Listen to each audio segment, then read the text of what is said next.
बिस्मिल्लाहिर्रहमानिर्रहीम। अस्सलाम वालेकुम। इलेक्ट्रोप्लेटिंग के हवाले से हमारी जो बाकायदा वीडियोस का आगाज़ हो चुका है, तो जो हजरात प्रॉपरली इलेक्ट्रोप्लेटिंग सीखना चाहते हैं तो उनसे गुजारिश है कि अभी अब पेन और पेंसिल लेके रेडी हो जाएं। तो इंशाल्लाह इस सीरीज़ के अंदर उसके बाद अब प्रॉपर अपना एक सेटअप लगा सकते हैं, अपनी अपनी इलेक्ट्रोप्लेटिंग अपनी आसानी से उस पर काम कर सकते हैं। तो उसका जो मैं आगाज़ कर रहा हूँ, मैं बिल्कुल बेसिक से कर रहा हूँ ताकि आपको जो बेसिक चीज़ें हैं उसकी अच्छी तरह समझ आ जाए, क्योंकि जो बेसिक चीज़ें होती हैं जब आप उन पे ग्रिप कर लेते हैं तो ऑटोमेटिकली फिर आप उसकी प्लेटिंग जो है ना, बहुत अच्छी प्लेटिंग आप कर सकते हैं, मतलब एक्सपर्ट प्लेटिंग आप इसके अंदर कर सकते हैं। अच्छा, इसको मैं सिंपल अल्फाज में कहूँ, जो आपको इलेक्ट्रोप्लेटिंग होती है बेसिकली हम इसको कहते हैं सरफेस ट्रीटमेंट। मतलब कोई भी सरफेस है उसके ऊपर डिफरेंट ट्रीटमेंट करते हैं। तो हमारा जो सरफेस ट्रीटमेंट है एक ऐसा प्रोसेस है जिसके अंदर हम मेटल जो होती है ना, हमारे पास जो वर्क पीस होता है मेटल होता है, मेटल का मोस्टली वर्क पीस हमारे पास होता है, उसको हम जो एनवायरमेंटल फैक्ट मतलब माहौल के असर से बचाने के लिए, मतलब गर्मी है सर्दी है बारिश, इन जैसे माहौल को असर अंदाज ना हो, उसके अंदर जंग ठीक है ना लगे, हुकूमत मुदाफ़त जंग के ख़िलाफ़ होनी चाहिए। इसको रस्ट भी कहते हैं, हम जंग भी कहते हैं।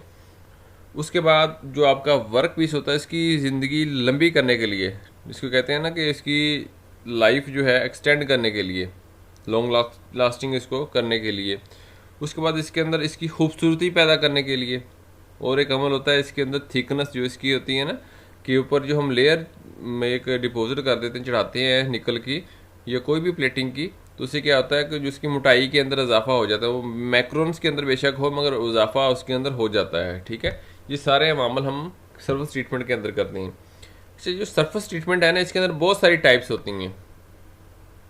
अब यहाँ पे हम पढ़ेंगे, देखें पेंट, एक पेंटिंग प्रोसेस है, हम मेटल के ऊपर पेंट भी कर सकते हैं। पेंट से भी क्या होगा कि उसके ऊपर आपका जो एनवायरमेंटल इफेक्ट से बचा सकता है। फिर पाउडर कोटिंग भी होती है, ये भी पेंट की एक किस्म होती है, मगर ड्राई पेंट भी इसको कह सकते हैं, पाउडर कोटिंग भी इसको कह सकते हैं, करते हैं। फिर इलेक्ट्रोप्लेटिंग भी किसी की टाइप है, ये सारी सर्विस ट्रीटमेंट की ही टाइप्स है।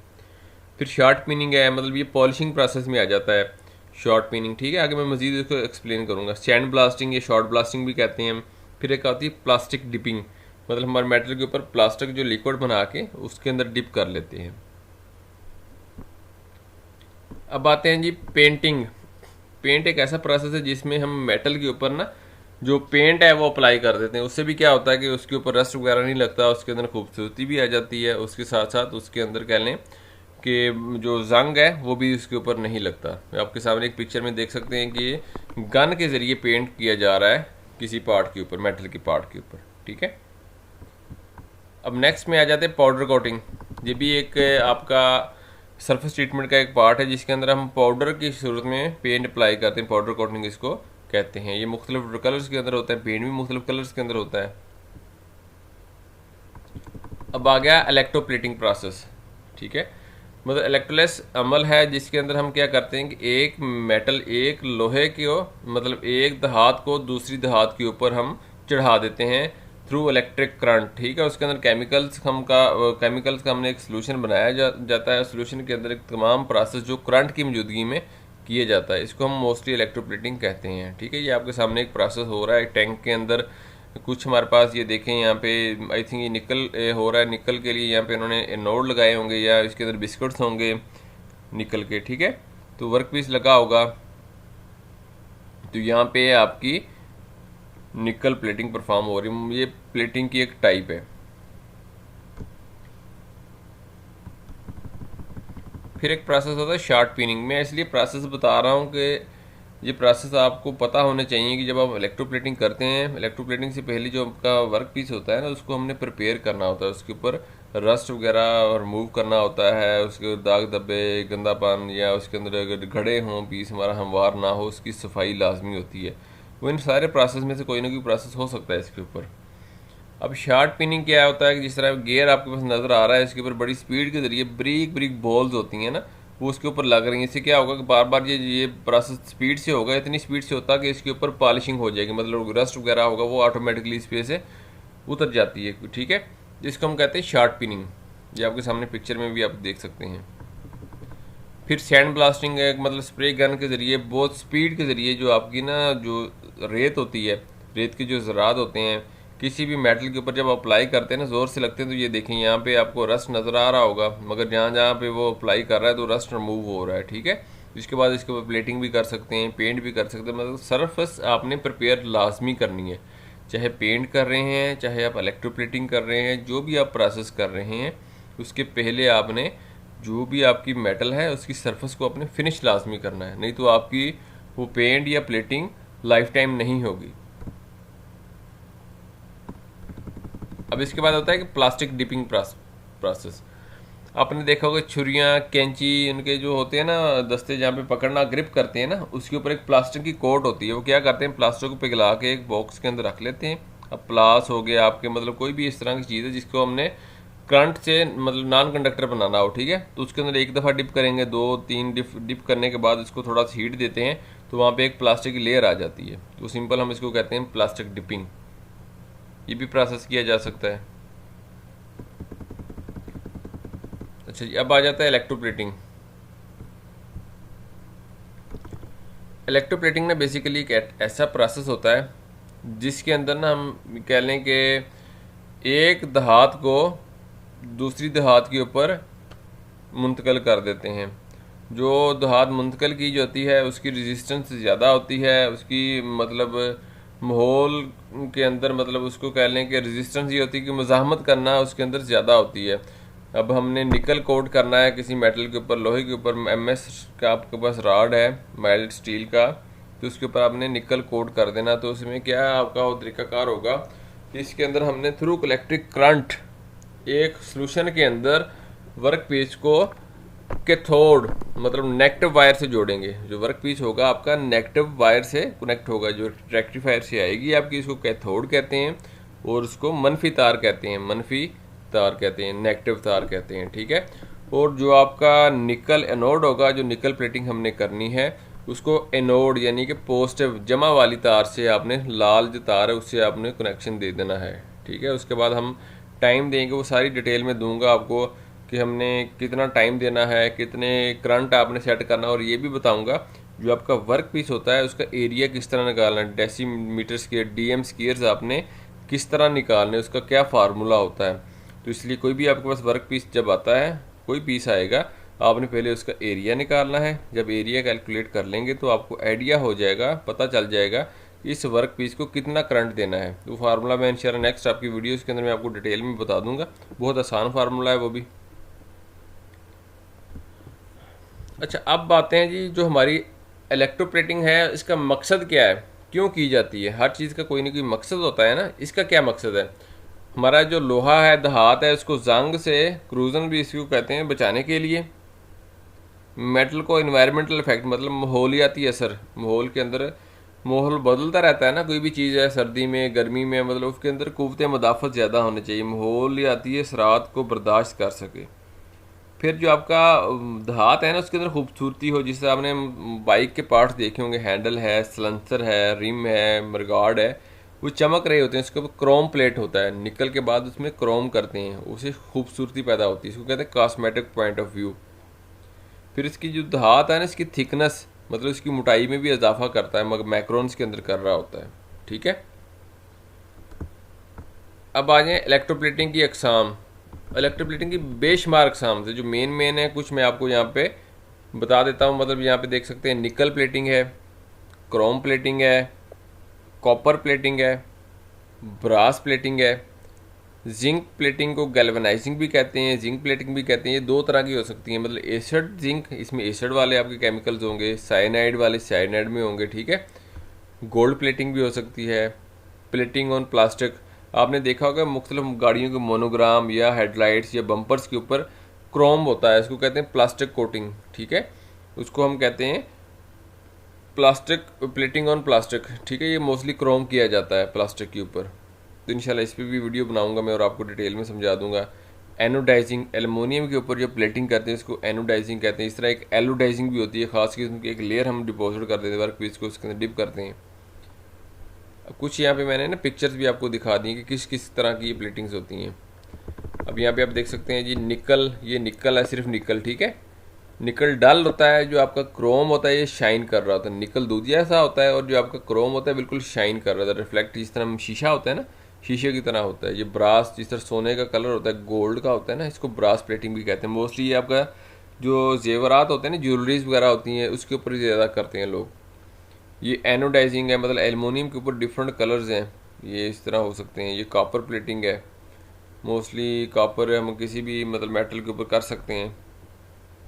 ये जिंक प्लेटिंग के अंदर ना इसकी पैसिवेशन होती हैं। ये गोल्डन पैसिवेशन है, इस तरह ब्लू पैसिवेशन भी आपको मिल जाएगी, फौजी पैसिवेशन भी मिल जाएगी, उसके बाद आपको ब्लैक पैसिवेशन भी मिल जाती है। इसके मुख्तलिफ कलर्स होते हैं, जो भी आप करना चाहें। ये भी इंशाल्लाह डिटेल में बताऊंगा सारा। अच्छा, ये बात आपने बड़े गौर से सुननी है और नोट करनी है, क्योंकि आपको टूल्स का पता होगा ना, तो आप प्रॉपर उनका इस्तेमाल सही कर सकते हैं। जो इंस्ट्रूमेंट टूल्स ज़्यादातर प्लेटिंग के अंदर इस्तेमाल होंगे, वो आपको मैं उनके नाम भी बताता हूँ, उनकी पिक्चर्स भी दिखा देता हूँ। एक हाइड्रोमीटर होगा, ये किस पर्पज़ के होगा ये भी बता देता हूँ आपको। फिर टेम्परेचर मीटर आपको पता होना चाहिए, इसको थर्मामीटर भी कहते हैं। एक पीएच मीटर पेपर होता है, सॉरी पीएच पेपर। फिर रेक्टिफायर होता है, बाथ टैंक जिसके अंदर हम प्लेटिंग करते हैं। फिर पॉलिशिंग मशीन होती है, स्पेलिंग थोड़े से गलत है, चलें इसको गाफ नहीं यहाँ पे आई तो वो इग्नोर कीजिएगा आप।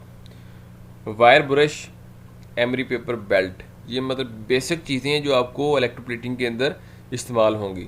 अब देखते हैं, इन सबको मैं आगे एक्सप्लेन कर देता हूँ। हाइड्रोमीटर क्या होता है?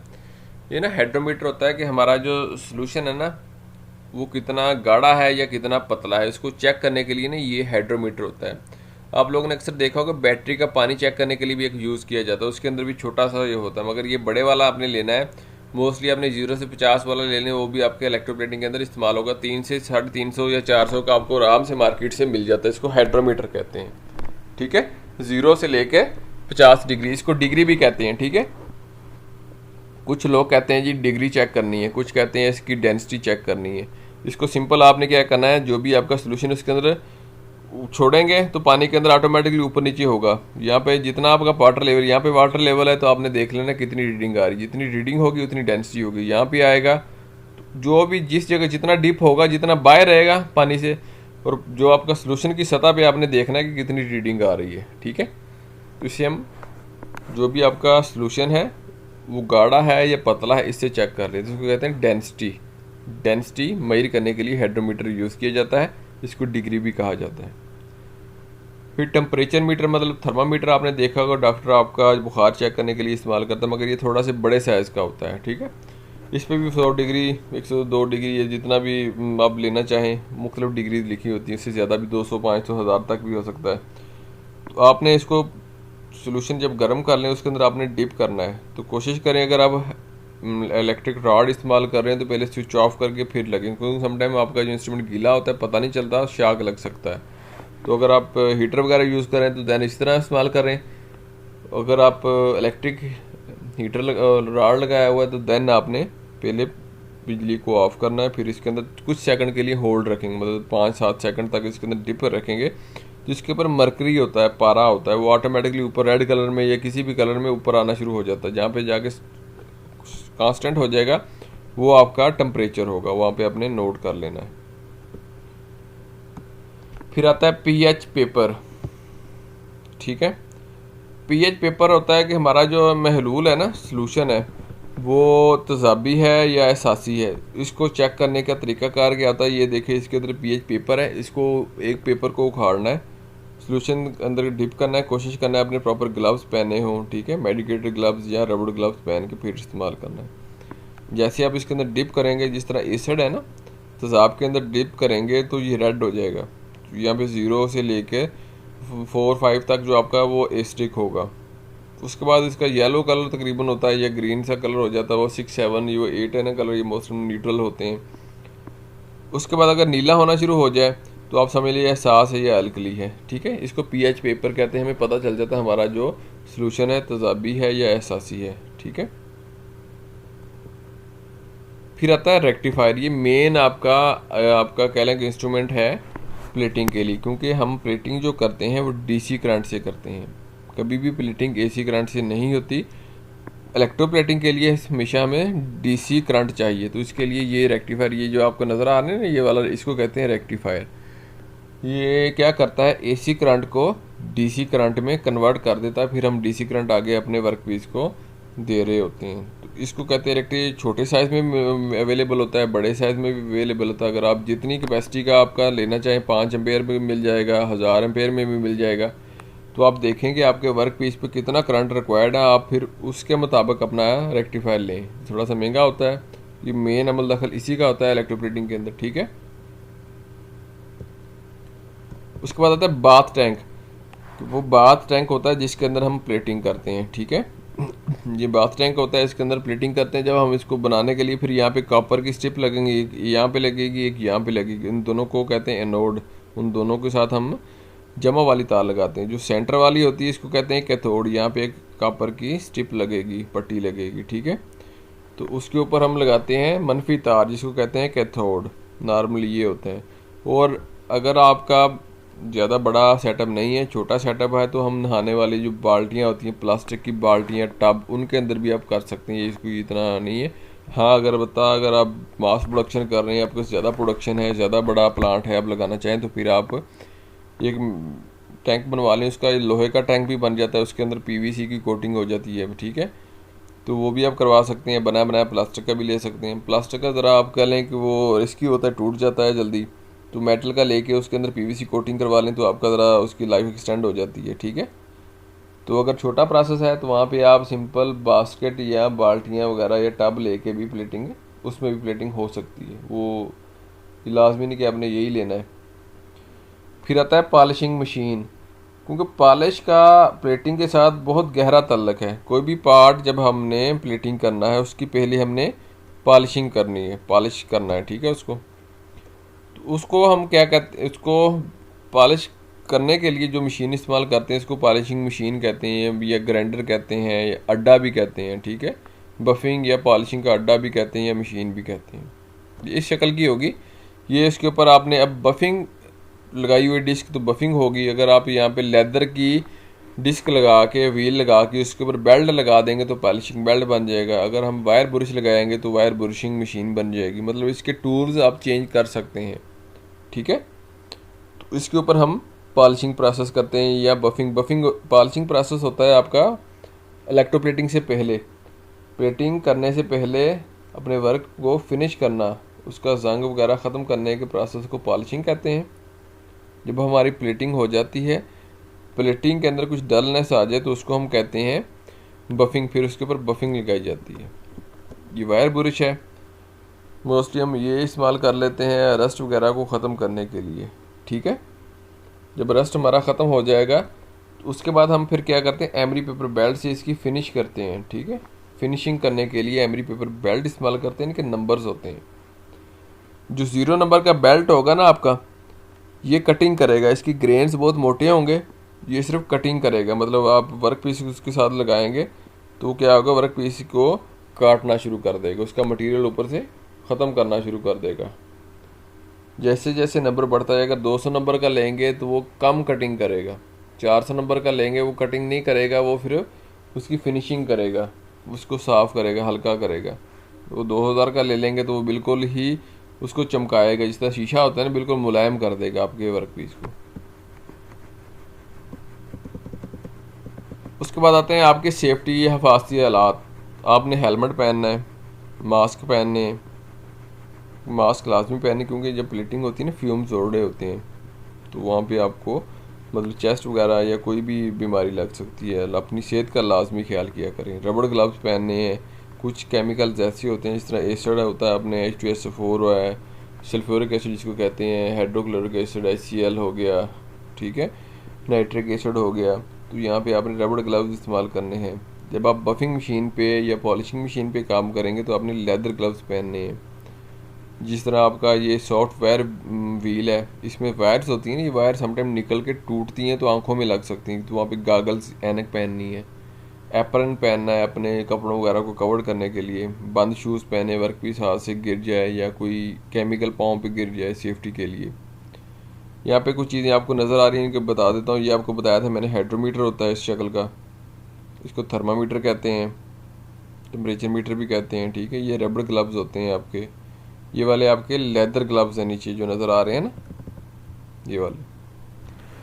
अच्छा, ये सॉफ्ट बफ व्हील है, मतलब बफ लगाने के लिए। आपने देखा होगा पहले सीडीज या डीवीडीज को बफ लगाई जाती थी। ये हार्ड बफिंग व्हील है, मतलब हार्ड मटेरियल जिस तरह हार्ड क्रोम होता है ना, उसके लिए इस्तेमाल करते हैं। ये लेदर व्हील होता है, इसके ऊपर ये बेल्ट मोस्टली चलाते हैं। ठीक है। ये एमरी व्हील है, इसी के ऊपर आपने जो एमरी पाउडर लगा के एमरी व्हील बना लेते हैं। अब कुछ काम कर रहे हैं फैक्ट्रीज, मगर ज़्यादातर बेल्ट पे चली गई। एमरी व्हील नहीं बनाते, बेल्ट ले लेते हैं। इस तरह के सेफ्टी हेलमेट होगा। ये एमरी पेपर बेल्ट है। ये सॉफ्ट वायर ब्रश है, इसकी ना वायर सॉफ्ट होती, तार बिल्कुल नरम होती है, मतलब नरम मटेरियल के लिए। कापर हो गया, एलुमिनियम हो गया। ये हार्ड वायर ब्रशेस की, एसएस की स्टेनलेस स्टील की वायर और हार्ड वायर होती हैं, सख्त होती हैं। एम माइल्ड स्टील वगैरह की ना फिनिशिंग करने के लिए इस्तेमाल करते हैं या पॉलिश करने के लिए। बफिंग चाक, जब हम बफ कर रहे होते हैं ना इसके ऊपर, तो इसके ऊपर हम ये चाक अप्लाई करते हैं। इस तरह जब हम एमरी व्हील लगा रहे होते हैं, तो जब पॉलिशिंग चाक इस पे लगा रहे होते हैं। ये मास्क है और ये रेसिप्रोकेटर है। जब हमने अमोनिया गैस वगैरह का इस्तेमाल करना होता है ना, लेबॉर्ट्री के अंदर टेस्ट वगैरह करना होता है, तो हम ये रेसिप्रोकेटर लाजमी इसको यूज़ करते हैं, ताकि हमारा मदहोश ना बेहोश ना हो जाए और हमारी सेहत ख़राब ना हो। फिर इसके अंदर ना कुछ सेफ्टीज़ आपने लाजमी करनी है। मतलब जब हम सरफेस ट्रीटमेंट कर रहे होते हैं ना, अपना इलेक्ट्रोप्लेटिंग या पॉलिशिंग प्रोसेस कर रहे होते हैं, तो गागल्स और ग्लव्स का लाजमी इस्तेमाल दोनों चीज़ों को आपने करना है। फेस मास्क भी लाजमी करें और कोशिश करें जहाँ पे आपने प्लेटिंग करनी है ना, वहाँ पे एग्जॉस्ट फैन होना चाहिए। मतलब अंदर के फ्यूम्स वगैरह बाहर जा रहे हों, और जहाँ पे हमने बाथ टैंक बनाना होता है ना, उसके ऊपर फ्यूम एग्जॉस्टर लगाएं, ताकि जितने फ्यूम्स उड़े हैं ना, वो सारे के सारे बाहर चले जाएं कमरे से। फिर अगर आप किसी वर्कशॉप पे काम कर रहे हैं, जो आपका इंस्ट्रक्टर है जिसने आपको इंस्ट्रक्शन दी है, उसके पूछे बगैर किसी भी केमिकल को टच ना करें, क्योंकि कुछ केमिकल्स ऐसे होते हैं ना, उनकी स्मेल होती है, वो देखने को पानी ही लग रहे होते हैं, मगर बहुत ख़तरनाक होते हैं, जिस तरह नाइट्रिक एसिड है। ठीक है। फिर केमिकल सोल्यूशन को टच ना करें। जहाँ पे केमिकल बने हुए हैं, आप प्लेटिंग कर रहे हैं, तो कोशिश करें आप डायरेक्ट हाथ से टच ना करें। रबड़ ग्लव्स पहने। अगर वर्कपीस इसके अंदर गिर भी जाता है आपका, तो मैग्नेट मखनातीस का इस्तेमाल करें। अगर नॉन कंडक्टर है तो वहाँ पे फिर आपने लॉन्ग जो आपके ग्लव्स वो पहने। ठीक है। या कुंडी जो बनाई होती है, वो कुंडा इस तरह का बना के निकाल लें। फिर मुख्तलिफ प्लेटिंग जो आपने यूज़ करनी है, उसका जो आपका करंट होता है, जो अपनी डेंसिटी है, वो आपने लाजमी इसको सेट करें।